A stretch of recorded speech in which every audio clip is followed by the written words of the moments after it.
하루에 한 문제가 진행되는 거지만 그러나 아주 중요한 내용들이니까 반복하셔야 됩니다. 여러 번 반복해서 이 내용을 확실히 나의 것으로 숙지하셔야 됩니다. 1일 1문제 시작합니다. 무엇을 물어보는 문제입니까? 사업소득입니다. 우리가 소득세 종류 중에 한 가지가 종합소득세 그러죠. 그래서 우리가 흔히 종소세라고 표현합니다. 종소세 종류는 몇 가지가 있다고요? 6개. 2배사 근연기죠. 근, 연, 기. 이자소득, 배당소득, 사업소득, 근로소득, 연금소득, 기타소득. 그럼 우리는 그 중에 지금 문제는 사업소득을 물어본 겁니다. 사업소득. 우리가 아파트를 하나 산 거예요. 그래서 이 아파트를 임대를 하게 되면 임대소득이 생기는 거죠. 그런데 이게 일시적인 행위가 아니라, 그러니까 임대라는 행위가 일시적인 행위가 아니라 우리가 임대라는 행위를 지속적으로 한다면 여기서 발생한 임대소득은 사업소득으로서 종소세에 포함시키겠다 이 말이죠. 그래서 문제, 부동산 임대업의 사업소득에 관련된 내용 중 틀린 거 찾아라 그랬습니다. 동그라미 1번입니다. 자, 우리가 이제 임대 사업을 했으니까, 임대를 했으니까 전세금을 받았겠죠. 근데 그 다음에 조건을 잘 보세요. 전세금을 받아서 예금을 했대요. 그 예금에 대한 이자가 발생했다면 이거는 이자 소득이지 사업 소득 아닙니다. 따라서 1번은 X. 동그라미 2번 중요합니다. 다 같이 읽어볼 겁니다. 지역권부터 소득까지 같이 읽어볼까요? 시작.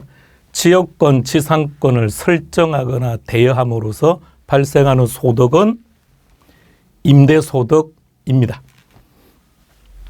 자, 아니다가 아니고 임대소득입니다. 딱 구분하세요. 정확하게. 자, 다시 한번 개념 파악 정확하게요.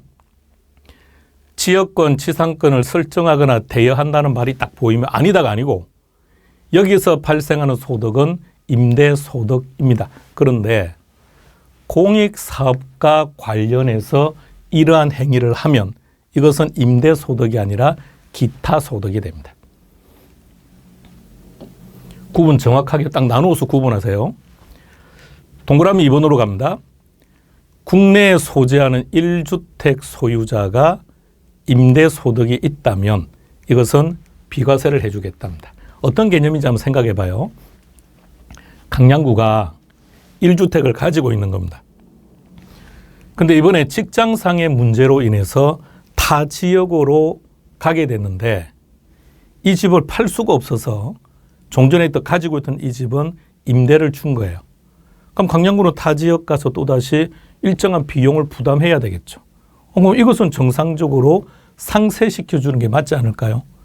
다른 쪽에서는 세금, 각종 비용이 발생할 것이고 여기서는 소득이 발생하니까 이는 상쇄시켜주는 게 맞는 거니까 이 부분에 대해서는 비과세를 해주겠다. 그런데 고가주택은 제외됩니다. 이걸 정확하게 정리해 놓으셔야 됩니다. 다음 동그라미 3번으로 갑니다. 동그라미 3번에서는 간주임대료입니다. 단어 그대로 임대료로 간주하겠습니다. 이 말이죠. 그럼 임대료로 간주하게 되면 은행 정기예금 이자율 등을 이용해서 계산을 하게 되는데 조건은 어떻게 됩니까? 조건은 두 가지를 만족해야 됩니다. 3주택 이상으로서 보증금 합계액이 3억을 초과하는 경우입니다. 자, 기억하세요. 간주 임대료를 적용해서 총 수입 금액에 산입하는 조건은 첫 번째, 3주택 이상일 것 플러스 3억을 초과할 것. 그런데 제외되는 주택이 있다는 얘기죠. 자, 소형주택은 제외한다. 이때 제외되는 소형주택의 기준도 두 가지죠. 자, 그 기준을 같이 말합니다. 시작. 전용 면적은 40제곱미터 이하 플러스 기준 시가가 2억을 초과하면 안 됩니다. 2억 이하가 돼야 됩니다. 그리고 3억을 초과하는 경우는 간주 임대료를 계산해서 총 수입을 산입한다. 자, 동그라미 5번을 볼까요? 동그라미 5번.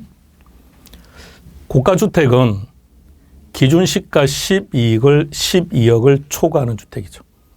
따라서 답은 1번 됩니다. 다시 한번 개념 설정 정확하게 해두시기 바랍니다.